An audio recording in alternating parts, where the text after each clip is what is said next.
meus amigos e amigas. Estamos na segunda semana do nosso debate, da nossa leitura coletiva a respeito do livro Pinóquio. E vou dizer que, diferente da semana passada, que eu fiquei um pouquinho decepcionado com essa obra, nessa semana eu posso dizer que eu passei a gostar um pouco mais do livro. Eu achei que os capítulos de 10 a 18 engrenaram de tal forma que fizeram com que a trama despertasse uma certa simpatia muito maior em relação ao livro.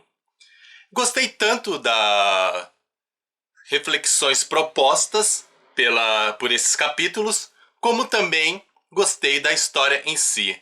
Às vezes um livro ele é chato, mas ele consegue nos levar a uma reflexão interessante. Então, mesmo que você não goste, você se apaixona porque você aprende alguma coisa. Agora, tem livros que são legais, mas, por outro lado, na parte da reflexão, ele é decepcionante. Nessa semana, eu achei que os capítulos de 10 a 18 foram excelentes porque o conteúdo foi legal e as reflexões foram bem bacanas. Algo que esses capítulos me fizeram ver é que parece que a nossa sociedade, o ser humano, tem uma certa dificuldade ao elaborar conteúdos de história para crianças. Vamos lembrar, antes de falar propriamente do livro, dos anos 80, 90. Aquele tempo que, hoje em dia, as pessoas estão criticando bastante. Nós, enquanto estávamos vivendo essa época, nem percebíamos. Éramos crianças e na nossa inocência aceitávamos tudo. Era comum ter programas com banheiras, com mulheres brigando com homens para pegar um sabonete, mulheres dançando com roupas, ou melhor, camisetas brancas molhadas e aparecendo certas coisas. Programas infantis com apresentadoras com roupas inadequadas. Enfim, eram outros tempos. Hoje nós vemos com clareza que aquilo não era muito legal para as crianças. Embora as crianças, elas adoravam essas coisas. Até porque esse tipo de assunto gera uma curiosidade na criança e principalmente nos pré-adolescentes, que eu diria que são crianças um pouquinho mais grandinhas. Mas voltando aqui propriamente nesse livro, nós vamos percebendo que certos conteúdos, que eu também não entendo como, não são propícios para crianças. E se não são propícios para crianças do nosso tempo, imagina naquela época. Então eu não sei o que o autor tinha na cabeça, ou quem sabe ele não era tão inocente, talvez as crianças daquela época eram diferentes. Eu não sei o que ocorre, mas eu sei que o que está aqui eu não colocaria nas mãos de crianças pelo conteúdo em si. E também acredito que uma criança, embora o livro seja interessante no sentido da reflexão, a criança não vai alcançar essa reflexão. A cabeça dela ainda não está preparada para dar voos mais altos. Eu penso que, se por acaso um livro como esse for colocado nas mãos de uma criança, tem que ter um adulto intermediando, explicando, auxiliando. Simplesmente jogar nas mãos da criança e mandar ler, não seria algo legal. É melhor que deixem a versão da Disney e a criança vai se divertindo. E por que eu estou falando isso? Vocês vão perceber agora, nesse momento que eu vou falar da trama. Nessa semana, a nossa leitura dos capítulos 10 a 18 vai começar mostrando o Pinóquio prisioneiro. Se vocês se lembram, o Pinóquio ele terminou prisioneiro porque ele vendeu a cartilha do seu avô Gepeto para assistir um show de marionetes e ele acabou sendo preso pelo titereiro Cospe-Fogo. Para quem não sabe, titereiro é aquela pessoa que manipula títeres, ou seja, as marionetes. Titereiro ou marionetista manipula os títeres ou as marionetes. Então, titereiro é uma forma diferente de chamar o marionetista. O titereiro aprisiona o Pinóquio. Ele demonstra ser uma pessoa rude.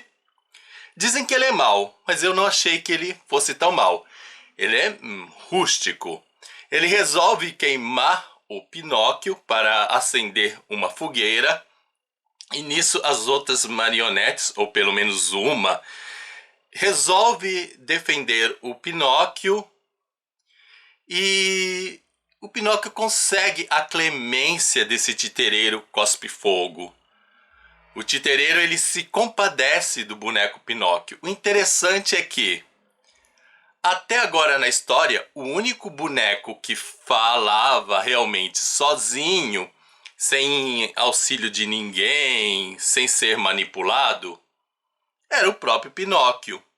Do nada, as outras marionetes começaram também a falar nessa história, o que é meio estranho, porque ninguém fala das origens dela.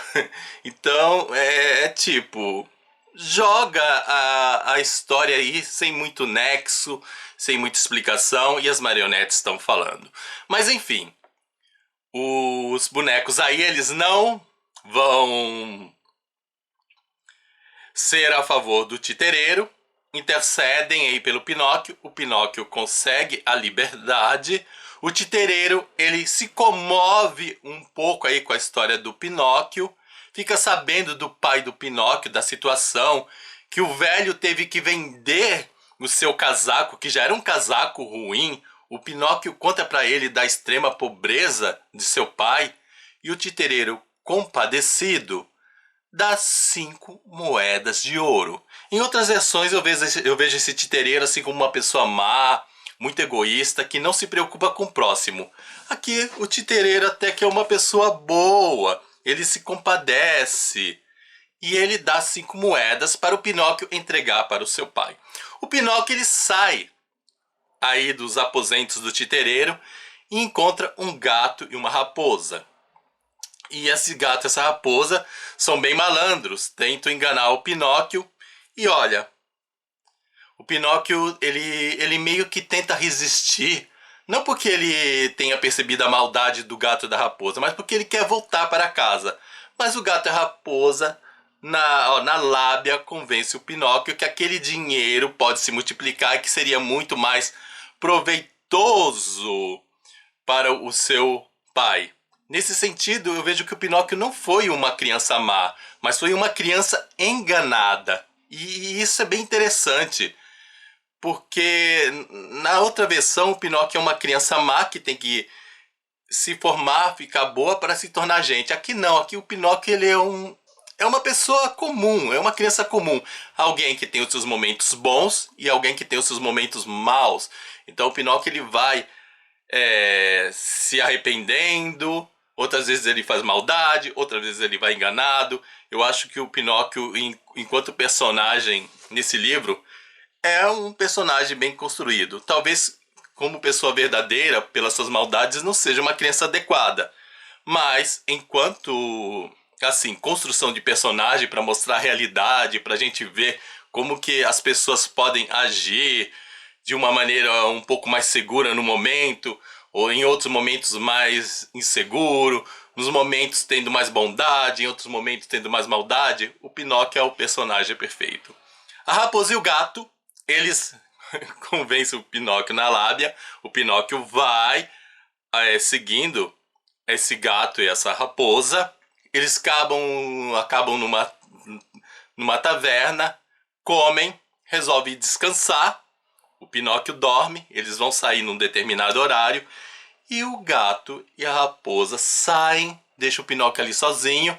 O taberneiro acorda o Pinóquio, fala que eles foram embora, só que eles não pagaram a conta. O Pinóquio acaba dando uma moeda de ouro aí. Inclusive o taberneiro fala, eles não pagaram porque eles não queriam fazer uma desfeita para você. E o Pinóquio até pensa, pois eu gostaria que eles tivessem feito essa desfeita, né? Porque no final das contas o Pinóquio teve que gastar uma moeda de ouro para pagar a comida do gato e da raposa e a sua própria comida, sendo que o Pinóquio foi o que menos comeu. Mas ele pagou, ele sai e nesse caminho ele encontra dois assassinos e ele é alertado pelo grilo falante. Toda vez que eu vou falar grilo, eu falo grito antes, não sei porquê.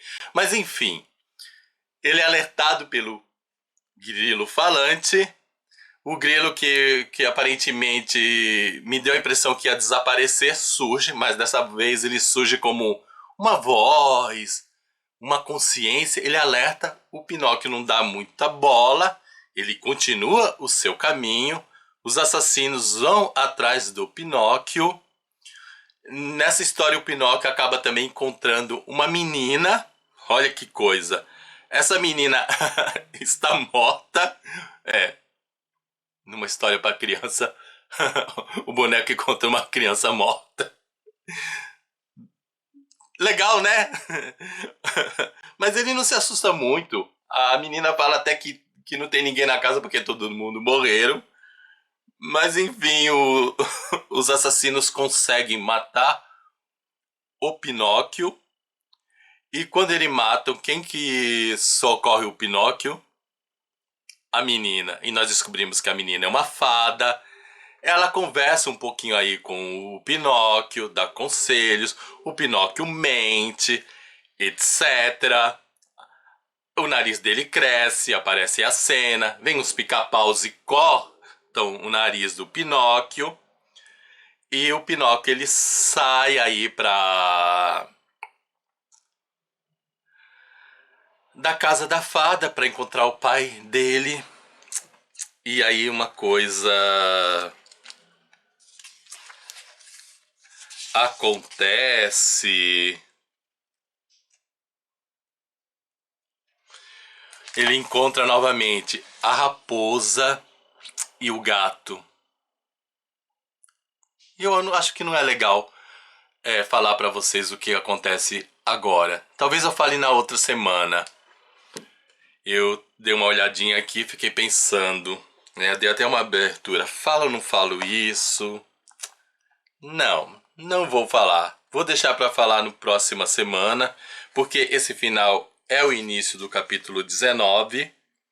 Seria assim o grande suspense aí, o que acontece com o Pinóquio. Mas essa raposa e esse gato parece que vai dar grande trabalho.